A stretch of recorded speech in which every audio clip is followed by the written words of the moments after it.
What up, party people? As always, it is a damn good day to have a damn good day. And this is our mini-series of our journey in finally killing SIBO. And on today's episode, we're going to tell you the things we wish we knew that would have saved us a ton of time, money, tears, frustration, and ultimately what led to us healing. Before we start, we got to say we are not doctors or registered naturopaths. We are struggling patients just trying to figure out our own body. So before you do anything that we mention, it's generally smart to get the advice of a doctor or a registered naturopath. So about a week ago, I made a video about my personal story with SIBO, and I was blown away by the amount of comments and people that reached out wanting more information that are also struggling with this issue. And many of these comments asked to go into much further detail about the minutia, the everyday living, and general tips of healing SIBO. So that's when I connected with my good friend Bibi, aka Bibi, who also was dealing with the same struggles. So before we get into it, a quick 1 minute on my story. About 2 years ago, I'm in my apartment in San Francisco, and I am having the most atrocious gas. And like, I'm a guy, farting has always been relatively a funny thing, but there was a very fine line between like, haha, he farted to bro,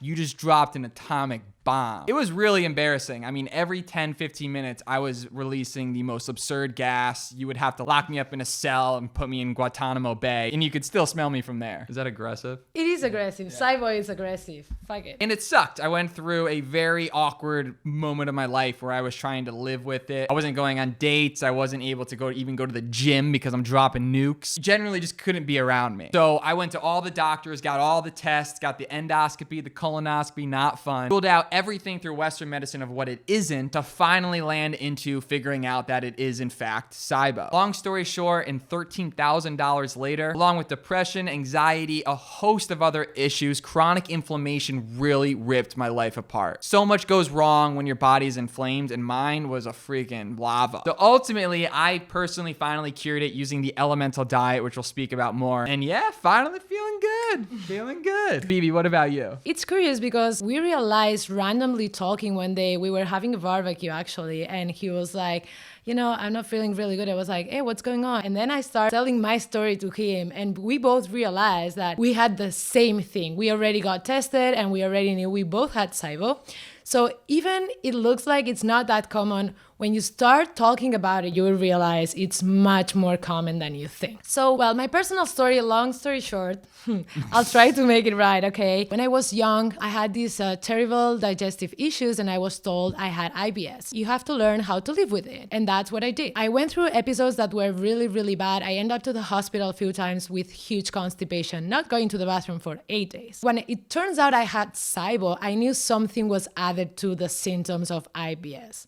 But doctors kept telling me, you know, this is IBS. When I moved to the United States 3 years ago, my primary physician in a random checkup, he asked me, are you doing okay? Do you feel okay? I feel bloated all the time, but it's okay, you know, like I'm living with it. And he was like, oh no, you should not feel like that. You should not have that gas inside you all the time. And I was like, what are you talking about? Like, it's been 15 years already, you know? So he made me test for SIBO. At the same time, he was talking to me about the low FODMAP diet. I did the test. I test positive for hydrogen, and I start with the first line treatment, which is rifaximin. Probably a lot of people who is watching this video and related to SIBO know about it. And it worked out to bring down my symptoms and a little bit my levels of hydrogen, but I didn't clear it. After that, I started looking for herbal treatments, naturopaths, dietitians, in order to figure it out what else I can do to finally clear it out. So I did 2 rounds of herbal antibiotics that I will probably talk about later. And that's when I finally start feeling myself again. So just one thing I want to tell here is that there is no only one approach. There is not only one treatment. Long path ahead if you have SIBO, but that's okay. We are going to step like one step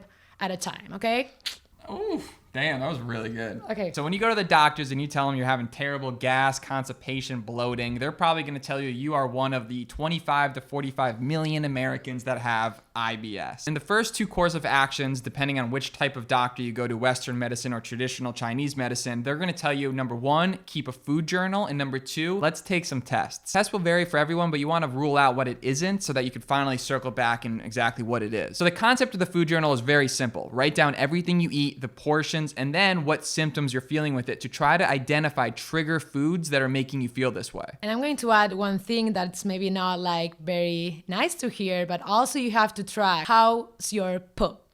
And this is very important because how's your poop is going to tell you a lot about how you are on the inside, what foods feel good to you, what foods are really bad to you. And honestly, symptoms usually go along with how your poop will look like. Maybe not the same day, but the day after, okay? So the three things are really important: food, symptoms, and poop, because this is going to allow you to figure it out what things are safe for you and what things are a no-go. Like Bibi mentioned, your poop can tell you a lot about your general health. You can check out this poop chart here to get an idea of what exactly we're talking about. So track your food, track your symptoms, and track your poop. Alongside with tracking your food, the doctor's typically going to tell you should try the low FODMAP diet. And if you go to my original video, which is posted here, you can see a more detailed overview of what the low FODMAP diet is. Very cool app to help you on the low FODMAP diet, because it's super confusing with all the different portions and stuff, is the Monash University Act. It's been developed by scientists in this university, and this is the first time scientists figured out exactly what amount of these FODMAPs each food has, and also what portions are supposed to be allowed. I'm not saying that everything the app says it's going to work for you, because let's be honest, each individual is very specific in terms of what foods are safe and everything, but it definitely will help you to have a guidance of what it's going to be like a start point for you. You get started, you try, and then you keep the safe foods, you get rid of the ones that are making you gassy as hell. So here it's not only about the how many FODMAPs all the food have, but also how many portions you can eat. Because there is things that are safe, but maybe let's say 50 grams, and there are things that probably you can eat all you can eat, okay? And I think it's good because you don't have to get rid of all the foods, but just keep an eye on how much you eat of the foods that are maybe an in-between, like low and high FODMAP. And you have to take that into account in your whole day tracking, okay? But maybe you don't have to give up on avocado. Maybe you can have like 30 grams, which is better than nothing, I think. Love avocado. The foods that I found that particularly exaggerated my symptoms were too much garlic, excessive amounts of sugar, and sometimes if I had too much fruits or melons, I would definitely get a little bit raunchy. Don't always think what is healthy, it's going to work for you with SIBO, okay? This is a very important thing. A lot of the healthy foods give a lot of symptoms. So when you have SIBO, you don't really ever want to leave your house because you're so scared of your SIBO acting up, whether that be you're running to the bathroom with diarrhea or you're like me and you got chronic constipation and you're dropping atomic bombs. But it's so important to continue trying to live your life, which means going out to restaurants, seeing friends, call the restaurant in advance and let them know of your symptoms. Overall, people are good. Generally people are nice. Waitresses will accommodate to you, especially because there's so many people with food allergies that they're actually very used to this. But you just have to make them aware that maybe you're not going to cook it in the same oil they use or eliminate the garlic or whatever the trigger symptoms are for you. Maybe just check the menu online, not only call the restaurant, just check what are the options so you can figure it out in advance. Don't give up in your friends or in the social life because it's really important and it's lonely enough and sad. So go out and have some fun in between the atomic bombs, okay? Yeah, get your ass outside. Come on. So like I mentioned before, you really want to make sure you get all the tests done because you want to rule what it isn't. There are very severe stomach illnesses out there that could very well be the root cause of what your issues are. Again, every patient's going to be different and your doctor's going to have a different approach to this. So just follow your doctor's advice when it comes to typical Western medicine tests to figure out what it isn't. But it's also good to look at this from multiple angles. So you look at it from Western medicine and then traditional Chinese medicine. And traditional Chinese medicine is going to open you up into the world of supplements. And boy, damn, there are so many of them. I bought so much supplements in my time. And what was interesting for me was I feel like the supplements never really worked. And what I mean by that is there's something called the Herxheimer reaction. And this reaction is where when your body starts to cleanse, you actually get worse before you get better. You get these flu-like symptoms, but then afterwards, 6 or 7 days later, you start to feel good again. I never got that. And I think it's because I was so clogged up that no pill was good enough to heal me because my gut was an absolute lava field at that point. I totally feel you. I remember I started Googling everything and I ended up buying more than 15 different supplements such as magnesium, motility kinetics pro, motility kinetic agents, whatever you call them, and 13 or 20 more. I don't remember. And I'm going to make an advice here, and it's take it easy.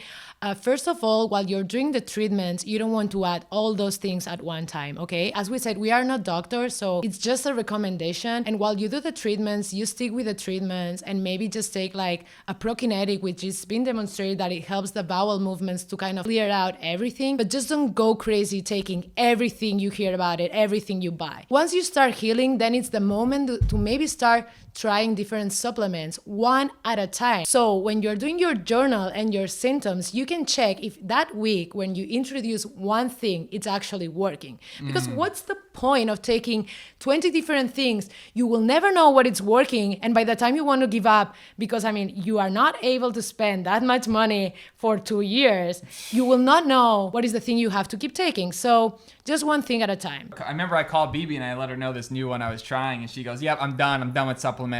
You were like so pissed that day. I know. I was like, you're like, "I'm freaking done." Because she's right. You don't know which one's working, especially when someone gives you 5 or 6 supplements every single day. You just don't know. So like she mentioned, I would definitely try to stick with one and really see how your body reacts, because chances are 3/4 of the supplements you're taking are doing nothing for you. And in the comments, I would love for you to post which supplements have worked for you and which ones haven't. In general, what is your opinion also about these? Like if you also went crazy and you actually maybe you don't know what works or what doesn't. How many did you buy and how do you feel about this topic? I think there's going to be some angry people. Oh, yeah. Another general tip is to understand that this is a lifestyle change. When you have SIBO, like, you're going to have to structure your life around it, which means from the moment you wake up to the moment you go to sleep, you have to structure your life in a way that's going to eliminate stress. Talk to your friends, talk to your parents, because there is going to be like social events, family dinners, and you don't want to be like Dropping nukes. Or just like putting food on a side because you don't want to eat. It's better you go up front and say, people, I have this problem. If you don't want me to have atomic bombs, let me do myself, which means maybe I'm going to cook something on a side to eat my chicken or my fish. It's okay. Just tell them how bad you feel when you have symptoms. And if they love you, they will understand you. And if you're looking to spend even more money, it may make sense to see a nutritionist. I personally never did, but Bibi, you said it helped you. Yes, I will never spend money with a nutritionist at this moment of my life, but at that moment I really need it. Food for me was one of my big struggles. I arrived at one point, I was afraid of eating and I started dropping weight. Okay, that's why I'm saying, like, if you arrive at that point, maybe it's important. So what I look for, it was a nutritionist that was specialized in IBS and SIBO, because you want them to know about FoodMap, okay? You don't want to arrive there and they just like plan a meal that it has garlic and onion on it. So that's what I did. And she actually helped me a lot by figuring out how I can put in calories. And she actually gave me amazing shopping list of Trader Joe's low FoodMap diets, more variety in my foods and my meals. And that felt really good for me. So maybe you don't need it, but maybe it's a good option to take into account. Next is with work. I know personally for me, work sucked because you couldn't be around me. I was a walking gas tank. And when the shit really hit the fan, no pun intended. Can I say shit really hit the fan? Someone told me once you have to get your poop in a scoop. So when... You're just making it worse. I talk about in my last video about D-Day, which is the day I felt like my whole system just collapsed. I felt terrible. I read that 90% of your serotonin is produced in your gut, and I know that none of my serotonin was working. I was depressed, anxious, and a host of other issues started coming up with that. I remember when I was going to work, I was feeling really tired and I really need to take a nap. And I was like trying to figure it out. How can I take a nap without anyone seeing that? So finally I decided, talk to my boss, talk to my coworkers. I was going through this, that I was doing these treatments and that I needed to rest. People has a lot of empathy, more than we think a lot of times. And they were like, hey, Bibi, it's totally fine, like just do whatever you have to do to feel not awesome, but just like a little bit better than before. Hey, Bibi. Hey, Bibi, go take a nap. Hey. Yeah. Hey, Bibi. Kind of sad that I healed because now I cannot take a nap anymore. You wrote down here, sex. Probably aren't gonna have a lot of it. You can try. It also depends if you have like a partner or if you're dating, okay? Talk to your partner. He probably or she already know what's going on. If he or she is around you, probably Dropping smell nukes, it already. And just try to figure out a good moment to intimate, okay? Like, don't wait until you just eat. Just be smart. Just try to figure out like good moments that work for you. I'm not going to say that you have a sex journal, but just trying to just keep a sex journal. There it is. But I'm just going to say, trying to enjoy as much as you can the moments that you feel better than other moments. It's just about to figure it out what moments are a little bit more enjoyable. Nothing's gonna kill the mojo quicker than some stomach issues. The good news is you can beat this and you'll be back to where you wanna be. And if you don't have a partner, I'd probably recommend just getting a cat because they won't judge you and you could use the support during this time. I have 2 cats and they have been very supportive and understanding. They don't know about farts as we do, so that's cool. Next, we want to talk about eating patterns that work. So a big issue that I have seen with my SIBO is the issue with snacking. Basically, you're never letting your migratory motor complex, your MMC, which is the natural waves that your intestines use to flush things out, to actually work when you're chronically, constantly snacking. What I realize is having 3 big meals, minimally spaced by 4 hours, it actually works really well. You give yourself to have like a complete digestion. Why is that? Is because every time we eat, we kind of block the MMC of working. So you want that to keep functioning. Just don't bring anything at work. It's hard. That was a tough one. You get used to it. Try to wait 4 hours between meals. Also, intermittent fasting sometimes works for people. So for me, I would have my first meal around 1 and then a second meal around 7, just relatively larger meals. Honestly, there is much more things we can keep talking about, but I will say that just keep yourself hydrated. That's one of the most important things. And you need that to keep things going. Just drink tons of water, even like some teas that are safe. Water, water, water. Gallon a day keeps the problems away. You'll be peeing 24/7, but it's good for you. So these are some of the general tips we recommend for helping deal with SIBO and the social pressures that come with it. We understand how dark SIBO can be, so we really hope that you can share this with a friend and at least it gives them some hope that it is possible to manage these symptoms. And we'll go deeper into exactly what cured us in this next video. On the flip side, I have a podcast called Len Jones Party of 2, where we extract the golden nuggets from amazing people that are making moves in their lives. And if you enjoy this, like, comment, and subscribe to the channel so you'll get notified when the next videos come out. Sure. You got anything else, Bibi? Die, SIBO, die.